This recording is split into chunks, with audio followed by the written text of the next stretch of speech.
It's the most magical time of the year, and I'm not talking about Christmas. I'm talking about the NFL season. So make sure you're ready with NFL Sunday Ticket and YouTube TV. Get the most live NFL games all in one place. Right now, you can save $85 when you bundle NFL Sunday Ticket with YouTube TV. Sign up today at youtubetv.com/Spotify. Device and content restrictions apply. Discount applied to first 4 months of YouTube TV, then $72.99 a month. Ends August 29th. Terms, restrictions, and embargoes apply. No refunds. I'm Victoria Cash, and I want to invite you to a place called Lucky Land, where you can play over 100 social casino-style games for free for your chance to redeem some serious prizes. So what are you waiting for? The best way to discover your luck is to spin. So go to LuckyLandSlots.com, that's LuckyLandSlots.com, and get lucky today. At Lucky Land. No purchase necessary. VGW Group. Void where prohibited by law. 18 plus. Terms and conditions apply.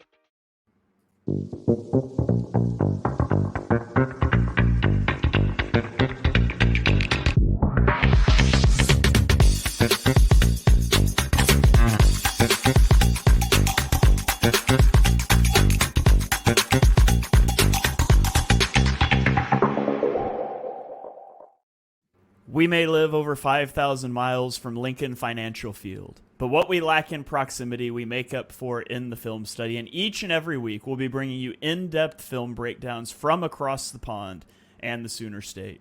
Welcome to On the Shane Page. I am your host, Shane Haff. You can follow me on Twitter at ShaneHaffNFL, and I'm joined by BGN's own film guru, Johnny Page. Give him a follow on Twitter at JohnnyPage9. Johnny, how are you doing this evening? I'm good. I managed to trigger our guest within, about 3 seconds of joining the podcast today. So for those of you watching at home, you may see the little Arsenal badge other side. I decided to wake up and choose violence before recording this podcast. I'm actually interested. You know, this is true. At Arsenal's Emirates Stadium, there is an Arsenal Philadelphia banner that's been there for about 3 years. And it turns out there is a giant Arsenal Philadelphia fan club. So it's very strange. When I was at the Emirates this year, I was just looking opposite me. The Emirates is the Arsenal stadium, by the way, to all you Americans who have no idea what I'm on about. Being the English football team in North London, where I live. And I looked out and there was a giant Arsenal Philadelphia with the Liberty Bell. So after some Googling, it turns out there is a fan group and it's actually States-based. But yeah, I managed to trigger our guest because he is a Chelsea fan. So I managed to annoy him within 3 seconds of recording. So we did try and get Fran Duffy on the line, but turns out we've got a stick, sadly, with the Chelsea fan today. I'll let you introduce the guest, Shane, before I abuse him any further.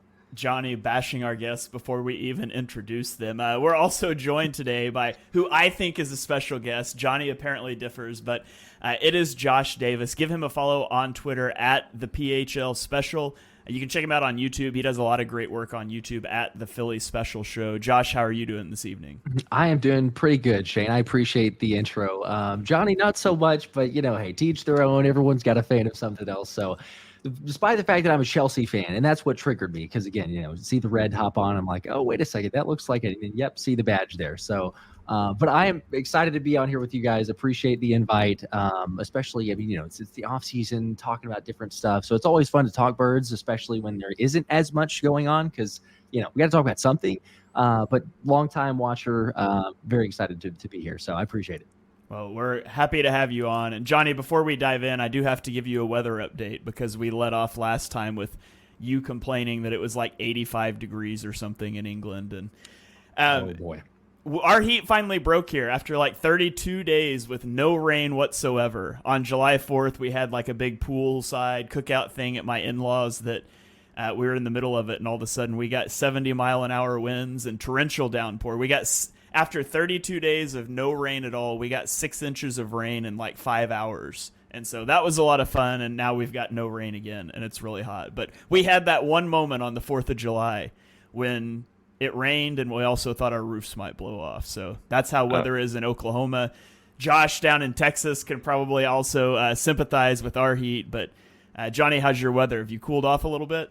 Yeah, it's a disaster. I shouldn't have complained. I think I cursed the weather gods because ever since I moaned about it being too hot, it's just dropped dramatically. And it's basically just rained all weekend. I was standing outside today getting drenched. And it is meant to be our summer, but it's not really our summer at all. It is very cold for an English summer. I can't do the older, we use centigrade, what do you use Fahrenheit? It's currently about, once my Google loads, about 64 Fahrenheit, which doesn't feel like a summer. It is not particularly warm right now. So I'm not going to complain ever again about the heat, because that was a bad idea, because it's basically just, the summer hasn't existed so far. So fingers crossed we'll get it back. But the British weather is not doing too well. In fact, you may even hear some of it because it's starting to jacket down and it sometimes bounces off our roof. I don't think it will be caught in the mic. Fingers crossed. But if you do hear it, it'll be a little ambience to just how bad it is right now over in sunny England. All right. Well, without any further ado, let's dive in. We talked about there's not a lot to talk about at this point in the offseason, so we're going to dig into some Chargers film today. Obviously, the Eagles go and they get Kellen Moore, who was the offensive coordinator for the Chargers, to come in, so that's why the Chargers. But I went through and picked a long scoring drive from last season. So this is going to be a drive, I think it was week 8 against the Bears. It's their opening drive of the game. Spoiler alert, it's going to be a 10-play, 92-yard touchdown drive. And we're going to run through all 10 plays. I've got the all 22. Those of you listening on audio platforms, I tweeted these clips earlier, so you can go follow along there. This might be an episode that's a little better to watch on YouTube. Please continue to download. We love your downloads. They help us out a lot. But you can also head over to YouTube or to Twitter, and you can find the actual plays. We'll try to talk about it in a way that you guys can follow along without them if you're driving or whatever. But we just wanted to dig in and see the anatomy of a Kellen Moore drive. And so, Johnny, this was your idea. I was going to throw it to you, and then I explained it anyways. What did I miss here? Is that anything you want to add in before we get started? Yeah, you just missed the blatant copyright thing that we need to give a massive shout out to Coach Dan Casey. I'm pretty sure his name on Twitter is @CoachDanCasey. I'm now frantically double checking that as well. He's probably the best offensive X's and O's guys to follow on Twitter. It is literally @CoachDanCasey. He seems to have just gone absolutely mental the last year with how much good stuff he puts online. He's also released a book, which we might dive into later on, about sort of offensive stuff. And he's basically got a series on YouTube that we are blatantly stealing, where he's just gone through. I mean, to be fair, he's just looking at a drive, so you can't really steal it too much. But it was his idea. I watched his videos on Ben Johnson and on Shane Steichen, and he basically just spoke about how, as fans these days, we look a lot about like highlights. Even myself, I mean, I've watched a lot of Kellen Moore, but I would often skip through games to things that I want to see or things that I'm looking for. And just literally slowing down and watching a drive from start to finish, where you get to see like a number of different plays called, you start to see a little bit of sequencing. We're not really trying to judge him. It's not a case of good or bad. We're not really going to comment. I mean, there'll be things we like, maybe things we don't like. This drive has some quite interesting plays, which we'll get to, and we didn't pick it by any particular reason. We trying to sort of to give the viewers, I guess, an idea of sort of what as you said, a standard Kellen Moore drive would look like. That's sort of the basic premise of it. So hopefully by the end of it, you'll sort of have a better understanding of how Kellen Moore may call plays next year, which I guess is the purpose of it. All right. So without any further ado, let's dive in. On the screen, I have the down and distance because you don't get that in all 22. I also have what personnel it's in. So the first play, we get the Chargers on their own. What is that? The 8-yard line. It's 1st and 10. They come out in 12 personnel, and I'll roll the tape here, and then we can skip back. But they start with 2 tight ends attached to the left, and they shift them to the right. And then I'm curious to get your guys' thoughts on this one, because I don't know. I tried to ask Johnny, and he wouldn't talk to me about the plays, but the snap just looks off. I'm not sure if this was supposed to be like an RPO, because obviously Herbert tries to throw the slant route at the bottom of the screen. And so they've got a slant route coming on the bottom of the screen, and Herbert tries to make this throw, but he does like a weird thing with the ball where he kind of ducks down after the snap. I don't know if he just didn't get the snap cleanly, or if that's supposed to be like part of like a run fake and he's getting out of the run play and making the throw. I'm not really sure, but regardless, the center just gets blown up and there's nowhere to go, and Herbert ends up sliding down for like a 1-yard gain. But Johnny, what were your thoughts on this? Is this an RPO, do you think? Is it just a mishandled snap? What were your thoughts? Yeah, for a little bit of context, I didn't not talk to you due to my laziness. Me and Shane always don't like to discuss things before. Otherwise, we end up just saying the same thing. So I deliberately said I'm not going to tell you anything. Yeah, my guess was it was an RPO. Just briefly looking at the offensive line, it looked like they were run blocking. It's hard to tell sometimes from this. I think the thing that stood out to me straight away is the double shift of the tight ends as well, pre-snap. And we're going to talk about that a lot on this drive. And there's also a little bit of emotion from the receiver at the top end of the screen as well, to come in and acts as like an extra blocker. And you see this a lot in like the McVay tree. They bring in their outside receiver to help block on like inside zone and duo. I think it might be an RPO because he definitely looks like he tries to throw it, but I think the timing's just all screwed up on the snap. So it's a bit of a rubbish play to break down in some sense. But it's an interesting start of the drive, I guess. Josh, anything you wanted to add there in particular on this one?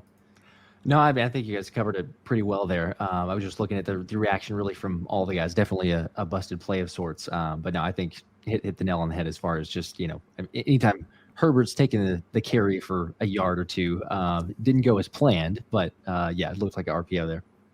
Yeah, I definitely like your chances of Jalen Hurts getting you a better outcome on a busted play like that than I do Justin Herbert. So I really like Herbert, but that's maybe not what you're looking for out of him. So that brings us to their second play.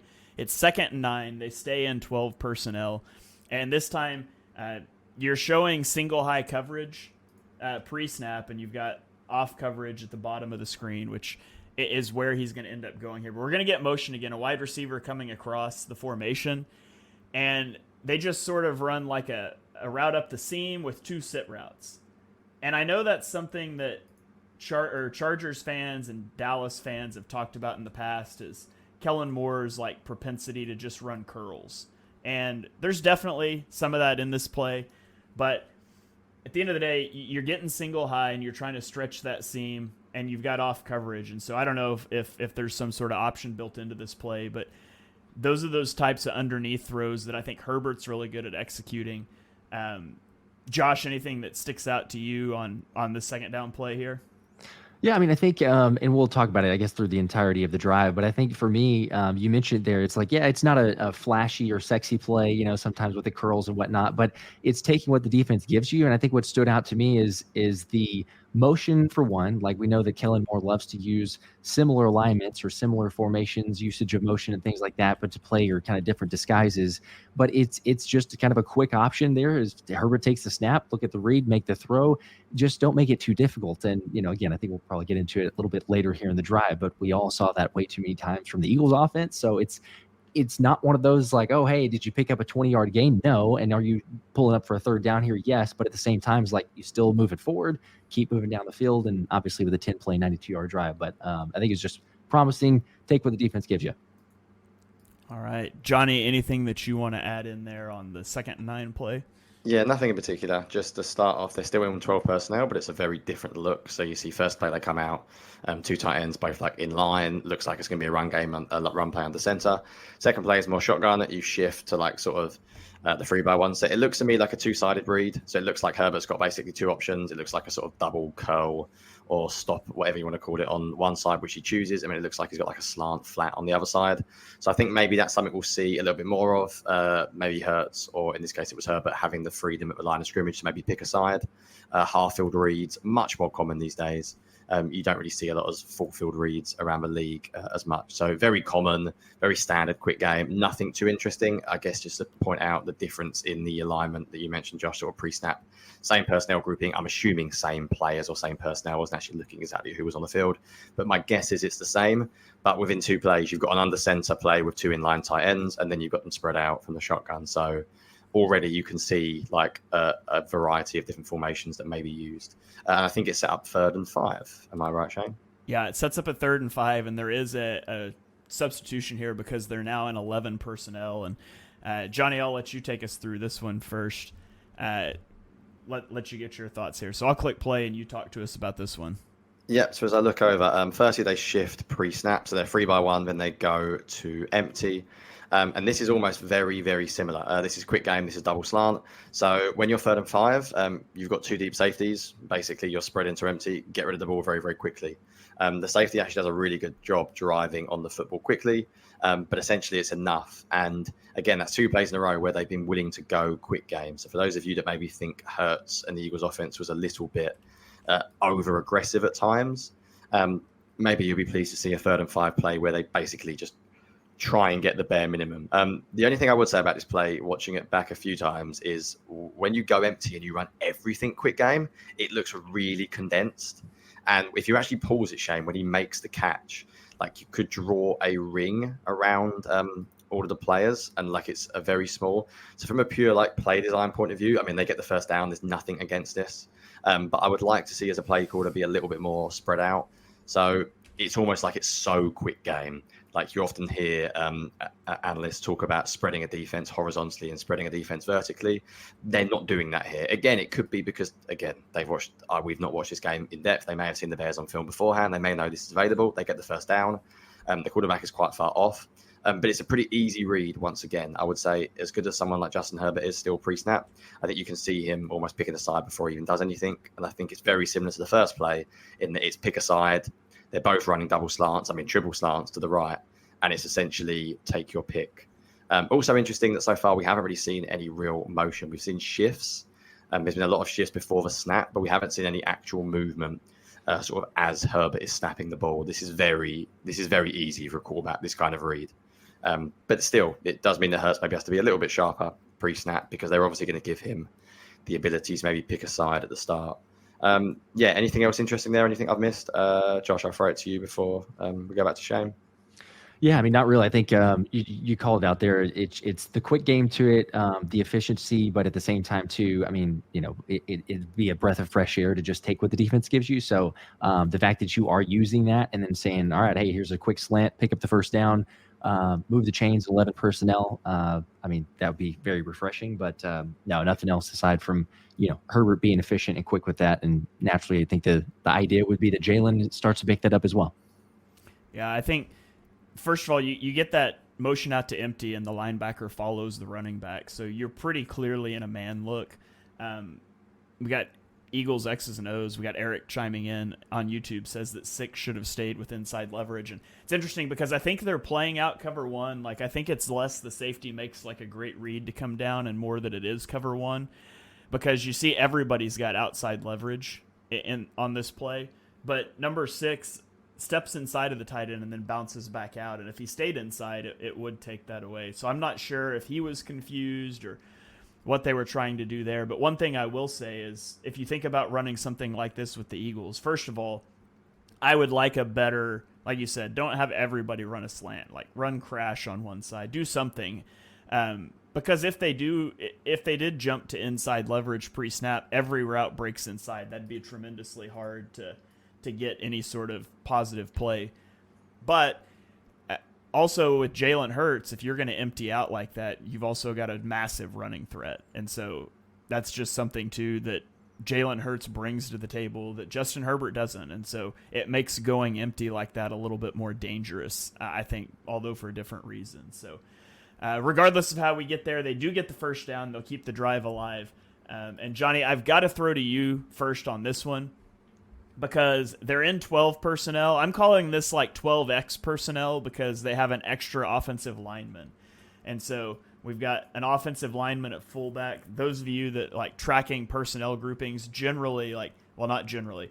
The first number is your running backs. The second number is your tight ends. So 12 personnel would usually mean 1 running back, 2 tight ends, which means 2 wide receivers. But here there's only 1 because you've got an extra offensive lineman. I asked on Twitter, how are you supposed to chart that? And I didn't get anything definitive. So I'm just going to call it 12X personnel for an extra lineman. So, Johnny, take it away. This is your bread and butter. Talk to me about the run game here. Yeah, just big picture. We've seen 4 plays and they're all, they're 2 quick game, but the formations they use are very different. This is just standard. We spoke about it all the time, a bit of outside zone. We spoke about this a lot, Shane, when we spoke about Kellen more at times before. The big difference here is the obvious one that you mentioned is they're using an offensive line as a fullback, so it's basically zone lead. It's a bit of an old school play, and just philosophically, there are teams around the league that would never do this. So I think already you're seeing that Kellen Moore maybe is a little bit old school, although we've just seen the previous play, him go to empty and spread out 5 wide and throw a double slant. Now this is old school zone lead. And I also think it's a minor point, but look at Justin Herbert after the play. Shane, if you look at the way he runs this play out, he is very much faking for the boot action, which is the benefit of running the zone under center. You can see that he turns his body, and you can almost imagine them later on a future drive, or even in this drive, coming back to that look. Again, I'm not going to get into the X's O's of the actual players here or the result. I don't really care about how it actually looks. I'm just looking more from a big picture, the way they sort of the different formations, a different way they'll run the ball. It's also interesting because Chargers were not known for having a particularly strong run game at all before he turned up, or even last year. Really, they struggled at running back quite a lot. And the fact that he's still trying to get the running game going with an under center zone lead play with a sick offensive lineman is just interesting to look at. Maybe he's not at all wedded to one system or one formation. You'd have to say so far we've only watched 4 plays and they're all dramatically different. Like this is very, I mean, I wrote in my notes old school. This feels very like throwback era NFL. So yeah, that for me personally, that's just exciting because it's something a little bit different. Josh, I can see you shaking your head when I said the old school there. It looks like a play you go back 10 years and you're seeing it all over the league. Maybe today not so much. Yeah, absolutely, yes. But it gets me excited too because I'm seeing that. I'm going, okay, under center, you got the extra lineman, the alignment that you're taking advantage of. But to your point, like Kellen Moore's not afraid to do that. And so it's honestly whatever's the most effective. And you say, hey, you know what, we're going to run the football here. You get it set up on that side, but it's something that we haven't seen, obviously. And so I think that, Shane and I have recorded, like a year ago, and we were talking about, oh my gosh, there's one under center play for Jalen, over the course of like 3 games or something like that it was, and so it's like you see something to this effect. Granted, it's just one play of the drive, but you've already seen a couple different formations, couple different alignments, and not afraid to, throw a lineman in there extra whenever you're like, hey, let's go ahead and just run it. Yeah, please give me, when the Eagles do this, please give me Mekhi Becton at left tackle and put Jordan Mailata at fullback. Like, all I ever wanted in my life was for Jordan Mailata to get a carry as a fullback. So just put him back there as a lead blocker a few times and let's get him a goal line touchdown. I am here for those rugby skills translating. But, yeah, I mean, I literally in my notes, I just wrote run play, ask Johnny. So I didn't take many notes about that play. So let's keep moving here. They go to the 12X personnel. They pick up 5. That brings them to a 2nd and 5. They're going to be an 11 personnel. And Josh, I'll throw to you here first, and we'll just roll the play and let you get your thoughts out there before I start talking this time. Cool. Yeah. No, on this one here, I really like this look because you've got motion as you're going with the snap, and it's Keenan Allen there. And the thing that I thought of beforehand is, again, we talk about the lack of motion that the Eagles had in general. Last in the NFL, Kellen Moore and the Chargers were 8th. Keenan Allen actually had more motion percentage usage himself alone, more than the Eagles' entire team. So, it's like, all right, you're doing something different. But you see Keenan Allen going in motion here. Kellen Moore makes it very easy, like we say, for Justin Herbert. But again, it's a very quick option. He takes what the defense gives you. You see the defense is not shifting or not going along with Keenan Allen. So when you get 2 receivers on that side, it's kind of an automatic. You just clear out with the one receiver, throw it over to him at the sticks, quick first down, out of bounds. You're just going to, again, taking advantage of what the defense gives you, which seems like the constant theme for Kellen Moore. So hopefully see more of this. I mean, if Keenan Allen's getting that much percentage of motion, I believe Smitty was like 3 or 4% motion all year. So I keep thinking, like, if you get Devontae Smith or A.J. Brown usage in motion like this, it makes life easier instead of having to throw, just one-on-one beaters and hope that they take advantage of that. But overall here, I think great concept. Get Keenan Allen in motion, take advantage of the mismatch. Yeah, and I love where they snap Keenan Allen too, because if you freeze it like right at the snap, he's just crossing behind the other receiver. And if you're running any sort of a matching coverage, that really messes with defenses.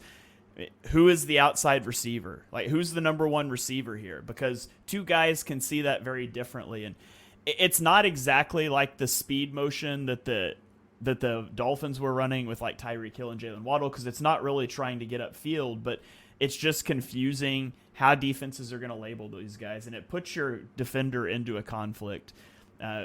Is he going to cover the seam or is he going to cover the flat? And really, whichever one he doesn't cover is going to end up open. And so 2nd and 5, I just love the simplicity of the play. You get the ball out fast and you move the chains. And again, not to beat a dead horse, but we talked about last year the Eagles' inability to stay on schedule and the big play hunting. And so I like seeing, Justin Herbert's got a great arm, but we can also just take these plays and get first downs. And so for me, that's what really sticks out to me there. Johnny, anything we missed that you want to add in? No, not really, except the fact they continue to change the look pre-snap, whether it's motion or shifting just before. You sort of beat me to it, Shane, because you said at the end. The thing I was going to say was I moaned earlier on about not stretching horizontally and vertically. That play was the exact opposite. That is the definition of putting stress on an outside corner. You've got one receiver running vertical, and then you've got the horizontal route coming underneath him. That is like the very definition of stretching an outside corner, both horizontally and vertically. But I think just big picture, we've seen 5 plays, and it's all been very quick. It's all been very quick game. It's all been very short. And again, this is just one drive, but I don't think, and I may be wrong, but I don't think there have been many Eagles drives where you've seen last year like very, very short throws consistently back to back with like an under center running play thrown in there as well. But yeah, also just the main one is the idea of motion and shifting, just continuously to being a huge part of changing the picture pre-snap. Yeah. All right. Well, let's keep rolling then. We're on to play 6 in the drive. This is a 1st and 10. It's out of 11 personnel. So, Johnny, talk to me about this one as we roll the tape here. Yeah, just looking at my notes. First thing is it's a much more of a wider split, so they were condensed. Right, interesting thing straight away, which many people hopefully pick up, is that the motion looks identical to the previous play we've just seen. So whether that is, the play doesn't necessarily work, it's more of a check down here, but if you pause it there, that is almost identical. Again, slightly different look, but whether that is, and again, we don't know, we can't get into his head, but whether that's an idea of maybe we're not going to run it again, but the defense is obviously going to be more wary of that particular motion. The defense does a pretty good job actually covering everything here. You could end up and say they end up in almost like a quads look here. So we're going to talk a lot about quads with Kellen more in general, of isolating a receiver one-on-one. This is the kind of play where if you look to the left, that motion essentially isolates the receiver down at the bottom, and they've also given him a condensed split so he can go either way. In reality, the play doesn't particularly work. There's a little bit of a play action here as well. They're trying to stretch the defense horizontally and vertically. Herbert doesn't really like what he gets, so it's just a simple check down. And sometimes we can talk all we want about coaches, but players make plays, and it's just a simple play action check down. I think what's interesting so far as well is that I haven't seen Eckler stay into block once. And we mentioned about the running back staying into block a lot, or I have under Kellen Moore, but I think that's when you bring pressure. And so far, the Bears are just bringing 4. So it seems like they're not going to use blockers sort of unnecessarily. They'll maybe use quite a lot of the time you see the running back check. So he sort of has a quick look. Are they bringing any pressure? I think he's looking here to see if someone extra comes. And the second he realizes there's only 4, he is able to get out into the passing game as well. Yeah, that's sort of it for that one. There's not a great deal except for the fact that is the motion immediately looking the same. From a spacing point of view, I don't particularly like the 2 routes at the top of the screen being so close together. It takes a little bit of time for them to separate, but you'd have to say overall they're still being stretched quite a lot here. The defense, you've got a very vertical route. That motion once again is stretching them very horizontally, and they don't get anything from the isolated route because they almost double him up. I think it's Keenan Allen at the bottom there. He doesn't really get any separation at all. Yeah, that's it for me really on that play, Shane. Yeah, Josh, anything that you want to add in there? No, I think that John hit there as well, but just the bad spacing. Eagles X's and O's mentioned it as well from number 2 and number 3 receiver on that play. But again, it's like, hey, players make plays. You ended up capitalizing on this in a sense, but also it's setting it up for future plays on this drive. So again, it's kind of similar presentation, but different looks from that or different results. So not the best in terms of execution, and the defense did cover it well, but still sets it up for the next play after that. Yeah, Chicago kind of boxes that top trio of receivers, and it leaves the middle open for that check down. And you know, you can take that. You can throw a check down, and it's 1st and 10, and they get like 15 yards here and get another check down. And so the biggest things that stuck out to me was that exact same motion, snapping the receiver at the same spot that we did on the previous play. And Eric chimed in on YouTube and said that Moore loves to use stacks and quasi stacks with motion. Because it significantly limits the number of ways teams distribute coverages. 1st in, 1st out, safety capping any vertical route. Boxing coverages is kind of terminology I've used there as well. But we've seen that several times, and we're only 6 plays in. And it does put stress on a defense if you think about how you're going to defend that. And, we talked about the Eagles having a really simple offense last year. Here they're making a defense play pretty simple, because it really limits what you can do. And so I really liked that on this particular back-to-back plays. So let's keep going here. Let me queue up the next play. We're again going to be on 1st down, 1st and 10. We're again going to be in 11 personnel. I wouldn't necessarily call that motion. Maybe you do, but this is definitely motion. So we get the tight end motioning from the top of the screen to the bottom of the screen. So we're essentially going to end up in like a 2x2 set. And oh yeah, I should have let Johnny call this one out first because this is the split zone play. So, Johnny, you take the wheel here. Right, I'm just getting my bearings as I'm looking over my notes now. So this is the split zone from shotgun, isn't it? Yes. Yeah, so my notes are pretty simple, really. 2 late splits. Or shift, sorry, once again. You could call that motion, but I sort of depends how you determine it, I guess. I look at it more as a shift to look at something pre-snap. I think it's interesting that they've used a fullback, and now they've used like sort of a, whatever you want to call him, tight end, H-back running. I think versatility is going to be a word we use a lot in Kellen Moore's offense next season. You want players that can do a variety of roles. The tight end actually does a reasonably good job here. There's nothing too fancy, but I think the fact that you've seen them run from shotgun on early downs, they run from under center on early downs, and they have thrown. So far, it has been pretty exclusively run from under center. We haven't seen any play action sort of yet from under center. But yeah, nothing too crazy here. Shane, I did want to mention this because I was going to mention it in my last play, just very, very quickly. There was a really good quote that I took a picture of that we spoke about before, is about, for viewers wondering just like, well, why doesn't everyone just run motion every play then if it's that easy? Because what Eagles Eric said is basically perfect. I mean, it's very, very simple. If you change your pre-snap look, the defense has to adjust to it very quickly. It's not rocket science. I think the important thing to note is it always does the same thing for quarterbacks as well. So it changes their look. And there was a quote from, I mentioned it before on the pod, but from Greg Cosell talking about what Peyton Manning told him. And he said, Peyton never wanted anyone to move. He wanted Marvin Harrison on the right, Reggie Wayne on the left. He knew where the defense was and he could figure it out pre-snap. And I think it's just worth noting that, as again, we're not really talking about things being good or bad here. I'm much more interested in the coach's philosophy. That for anyone just wondering, like, why doesn't everyone just use motion every play then? And that is sort of one of the reasons why. There will be a challenge to Hurts having to get used to a lot of bodies moving around pre-snap, because it wasn't something that we did, as Josh mentioned earlier on about Devontae Smith's numbers are shockingly low. It wasn't something we did really at all. But yeah, nothing else really to mention on the split zone play, except for we've seen now zone runs. We've seen a bit of a gap. Sorry, we've seen mainly zone runs so far. Split zone, outside zone. Nothing else really to add here, Shane. Josh, anything extra you wanted to add? To be fair, it's a pretty simple play, though. Yep, you got it. Nothing else for me. Johnny, I got a question for you real quick. You're the run guru, but traditionally on a split zone play like this, doesn't the tight end kick out the opposite defensive end so your offensive tackle can get to the second level?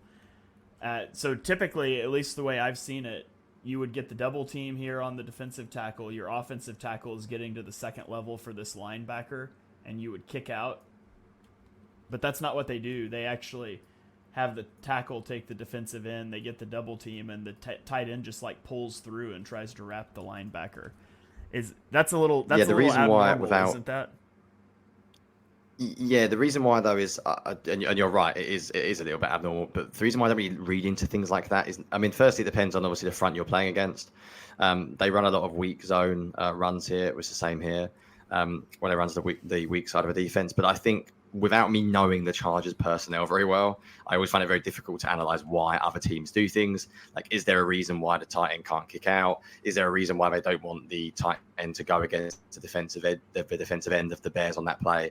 Like, yes, you are correct. And maybe it suggests that Kellen Moore will not just run like plays traditionally, and it will base it based on who he's playing against. But before I would comment on anything of like his use of split zone, I'd have to see it multiple times over a season before I could say it could have just been a unique thing for that game against the front they're facing, or someone screwed up, of course.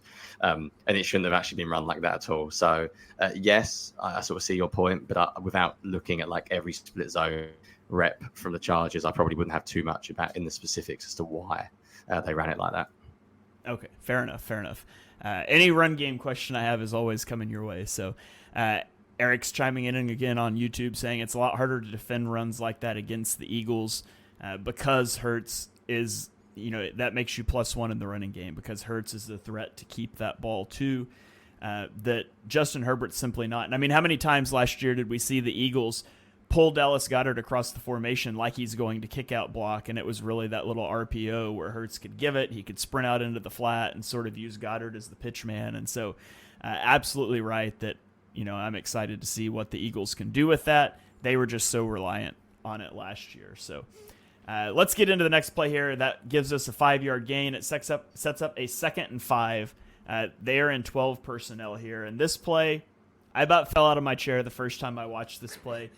So We're just going to run it here. We motion a full or the tight end into the backfield, so it's kind of like an offset I formation at this point, and it's going to be a handoff that's a flea flicker that's then a tight end screen. And Josh, I just got to ask you, it's been said there's a fine line between genius and insanity.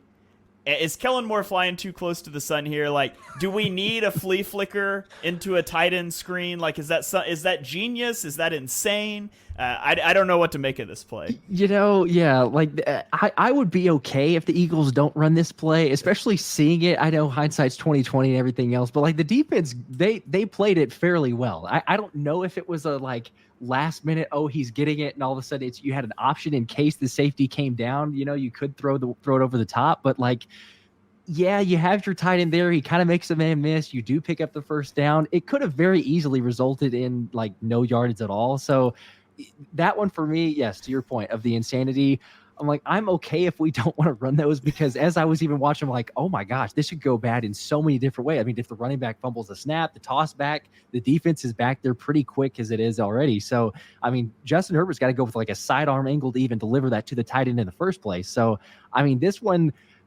cool. It's a cool play design. It's a fun one to watch. But honestly, I mean, without a player making a guy miss there, it's resulting in no yards at all. And it seems like a whole lot of risk for not a whole lot of gain.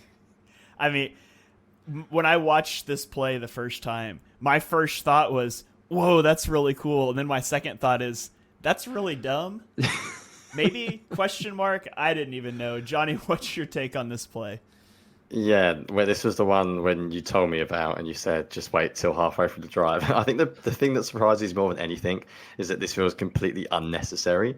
Like they've been moving the ball really easily. Quick games worked fine. Running games actually getting going.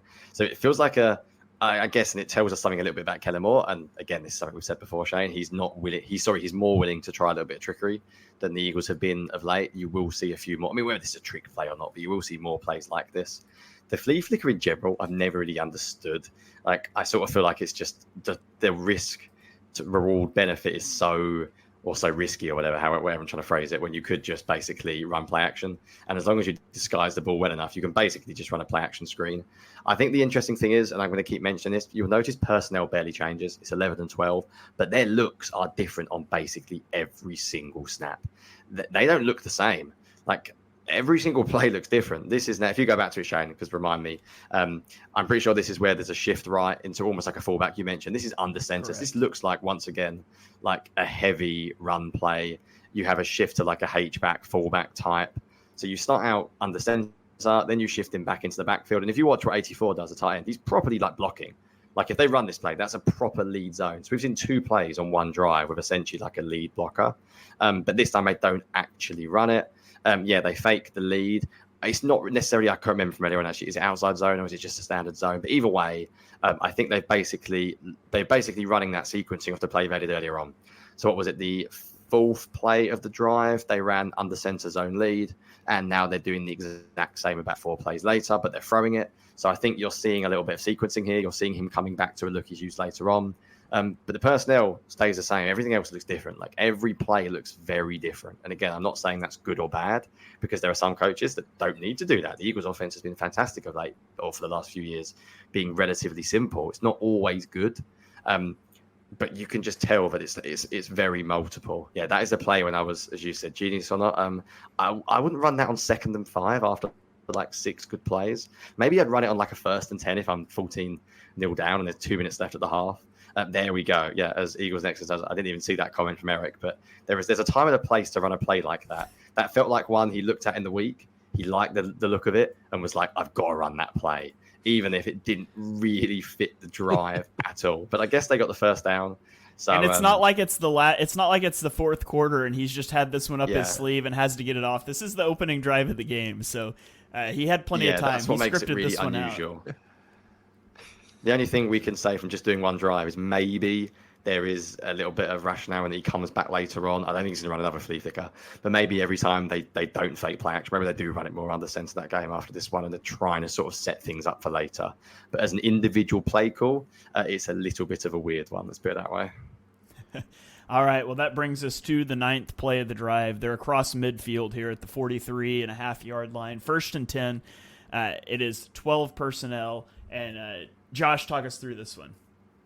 Yeah, again, this one is another look here. You've got the motion coming across, and then he's actually going to run back. I can't tell who the receiver is there, but I love the position right as the snap takes place. I mean, it's right there behind Herbert. So we talk about like the different options. You're creating a little bit of unknown or some areas for the defense to put him in a bind. You could get the jet sweep in that sense. Like if it's going to be a handoff, and I think about like, we don't know who the Eagles are going to have here is wide receiver 3 or different personnel, but like, if it's a John Ross, if it's a Paris Campbell, whoever it is, you got the speed and the burners. The defense has to account for it. And so I love the timing of this within the motion. Ends up being a little stretch play to Eckler on that side or on the opposite side, picking up, about 5 yards or so. But again, I think the biggest thing to me is it's not just motion for the sake of motion, because I've seen some people say, oh, just run motion. But it's motion to put the defense in a bind or to at least have them, hey, you got to account for something else that, even if you didn't run it there, if you come back later in the game, you run that play, does it work out? Because if you had handed it off, again, it's hindsight being 2020. We're looking at it, after the fact. But you may have an option here to come back later, and instead of going to the running back, you actually hand it off to the receiver coming behind. Yeah, and that's something, Johnny, that you've spoken about before that Kellen Moore is definitely not afraid to do, to hand the ball off to receivers, even to tight ends on those sort of end arounds. Anything that sticks out to you here other than, we're throwing that motion in there to threaten the defense vertically or horizontally again? Yeah, the first thing is that the motion would have, if they'd given this a jet sweep, this is a huge play, by the way. I think I'm going to be really sad now, Shane. I'm going to have to go back and watch the rest of this game because I've got so many thoughts that go around in my head now. But if you look at it from the other angle, they've got this. Like the Bears do not pick it up. They're 3-on-2 on the outside there. And if they actually do hand this off, I don't think that defensive end is getting anywhere near him. I think the linebacker's seeing the ball, but that's a tough read for a linebacker to catch up there. This is maybe a controversial statement, and maybe I sound like a right idiot here, and someone who's a lot smarter than me can tell me why I'm so wrong. But despite I'm talking about, I understand the problems of running motion from a passing play perspective. I don't really get why if you're running a play like this, you don't run that motion basically 90% of the time, because it seems like such an obvious win. If you look at it, Shane, sorry, from the second angle as well, if you just watch every linebacker, they just take a step to the left. Like, Kyle Shanahan lives off this stuff. You just make people move pre-snap. If you just watch like 49, 53, they just instinctively like move. And then 53 in particular is so slow to get over. It's that good friend TJ Edwards, isn't it? Because he's just sort of watching what's happening. Like, it's not a big play. It's not a mass gain. It's a standard run play. It doesn't change the world. Most teams do it. I think the big thing for me, once again, is, I'm going to say it's motion. It's also another look. They've got it's 12 personnel. You'll notice they run weak a lot as well. I've said that a lot throughout the video. They seem to like running away from guys rather than running into guys. And that is like some things that coaches like doing. They want space. It could be because they're running with Austin Eckler. They don't really want him sort of charging into guys and breaking tackles. He's more of a runner that wants a little bit of space. There's other reasons why they could do that. But also you've seen a lot of under center. Like, if this is going to be a Kellen Moore offense next year, Jalen Hurts better buckle up and start learning to get used to his back being to the defense, because you can see on this drive it is a lot of an under center run game. Like, we weren't joking when I said that this is going to be the biggest change of the Eagles offense. You can't run this drive. I know that Kellen Moore's offense will change, but you're going to have to get used to going under center. So yeah, I'll be interested to know if they came back at that look later on in the game. But nothing else to add on that particular play. Yeah, well, join us next week when we break down the rest of this game plan from the Chargers.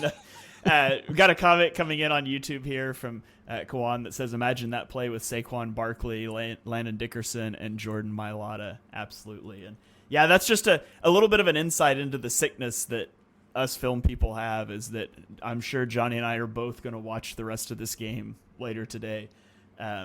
So maybe we'll report back next time. But now let's get to the next play here. This is a 2nd and 6. They're in 12 personnel again here at the 39-yard line. And now we're in pistol. So we've been in shotgun, we've been in pistol, or we've been under center. Now we're in pistol, and they've got 3 receivers at the top of the screen. Well, it's a receiver and 2 tight ends at the top of the screen. 1 receiver at the bottom, and they're going to motion the receiver. So now we've got 2 receivers at the bottom, 2 tight ends at the top. And what I love that you get here is we're going to run a play action, and it's out of pistol.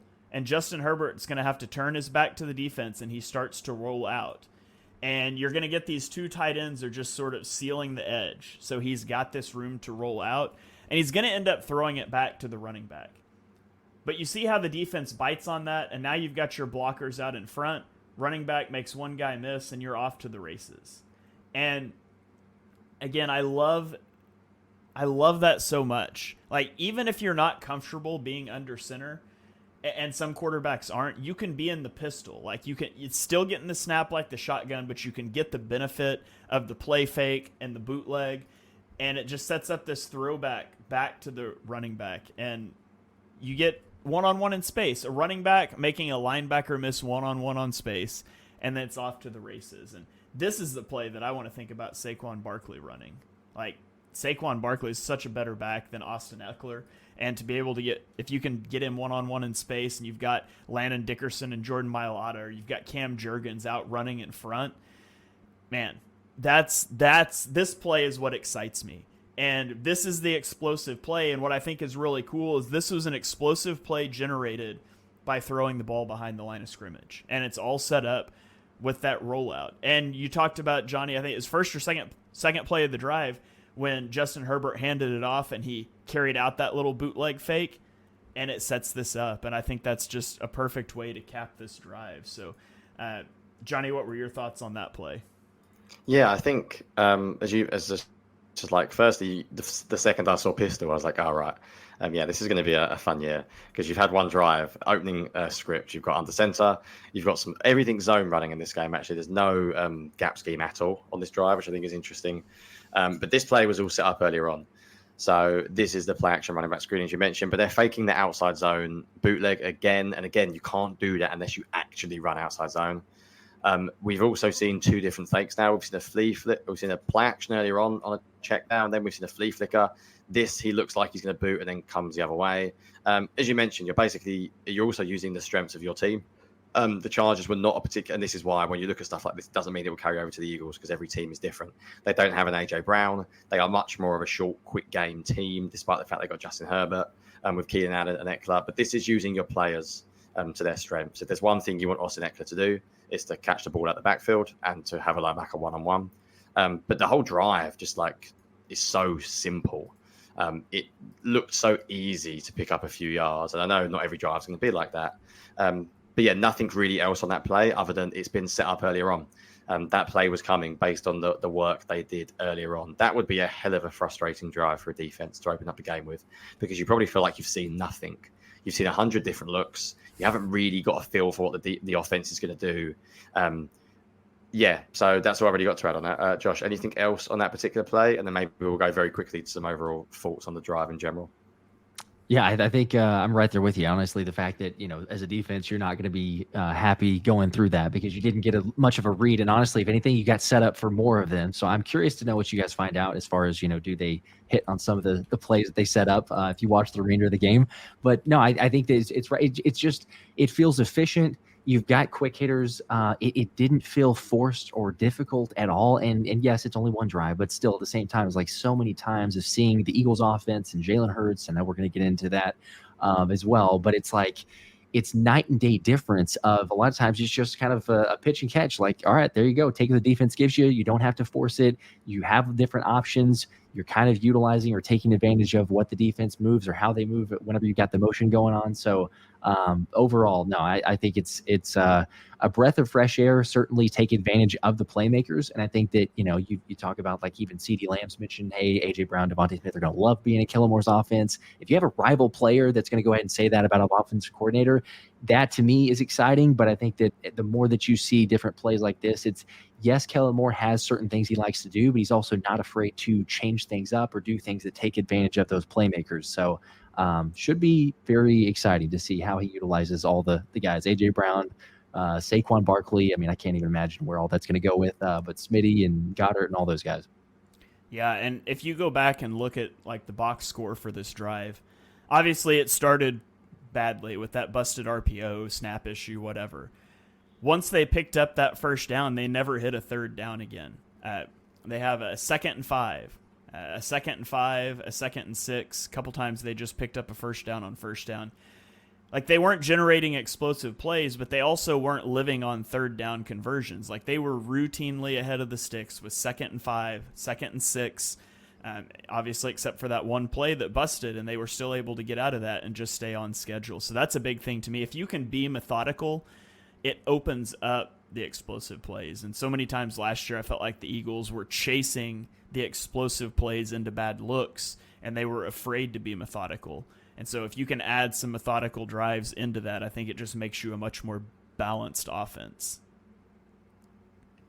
Was that a comment for me, Shane? Or did you do your lovely host where we pause? I just figured that you've podcasted with me enough now. You should just know you're up, man. We have a guest now, Shane. It could be 21. Yeah, right. I'll finish this up because we have been going a while, and I do want to get to it's a bit weird. You can talk about the backstory because that's your job. We are doing this as a separate podcast next week, but if you're listening live, we'll just seamlessly transition into it. But we're going to have a look at Jalen Hurts next. Yeah, overall thoughts, as you sort of mentioned, the things that come to my mind immediately was just how multiple the looks were. So not crazy personnel. We didn't see a great deal. That was a very generic drive, like 11 and 12, like 90% of coaches around the league. But everything else was so multiple. Like, it was very, very rarely static. You barely ever saw the same look. I'd like to actually just see a snapshot of how they lined up before every play, because I'm pretty sure nearly every single play looked different. You saw under center, you saw lead blockers, you saw pistol, you saw split zone. But it was very quick game and run game heavy. Interestingly, like, not to be negative, but that is very different to what we've seen out of the Eagles the past few years. Like, I don't think the Eagles are going to want to run an offense necessarily like that with AJ Brown and Devontae Smith, but I think they can take elements of it. And there's sometimes, we've said before, Shane, the Eagles coaching staff was arrogant. They were like, we're better than you. And sometimes you can win by being basic. And then later on in the games, you can expand up. You can start throwing it around the park to AJ Brown and Devontae Smith later on. It doesn't have to be the only way in which you win. Yeah, we got so many ideas now, Shane. I think we should 100%, we'll talk about it off air, but watch the rest of that game for a pod, because now I'm intrigued. But I'm almost more intrigued now to go back and watch an Eagles first drive from last year, because I'm pretty sure it would just be the polar. But don't worry, we're not going to do that. I'm not going to go through that again. But it would be very, very different. So yeah, so that's my final thoughts on the drive as a whole. All right, so there you have it. Just a look at a drive from Kellen Moore. And again, my criteria picking this drive is I wanted a long scoring drive so we could get a big sample size and see something successful. But I didn't go in looking for specific things other than that. So that's just kind of what we came up with. That is their game against the Bears in Week 8. If you want to go rewatch the game or something, it was their opening drive. You can go check that out. But that's going to do it for now. In this episode where we're breaking down the Chargers offense last year under Kellen Moore, be sure you go check out our special guest, Josh Davis. You can follow him on Twitter at the PHL Special. You can check out his YouTube channel at the Philly Special Show. He puts out great content. And if you enjoyed this episode, this collaboration with him, this dive back into the film, be sure you tune in next week when we're going to be breaking down Jalen Hurts' 5 most improbable completions from last season. We'll break down what went right, what went wrong, what we thought about the play calls, and a look at what Jalen Hurts does well and what he can bring to this offense run by Kellen Moore next season. So be sure you tune back in next week. 5-star ratings and reviews on podcasting platforms are certainly appreciated. You can check out Johnny and I's Patreon at patreon.com/ontheshane page. We've got some cool stuff coming up next season that we're going to do with that. For now, there's an access to a Discord server where you can chat with us and some other perks. You can go check it out there. We'll catch you guys next week for another episode.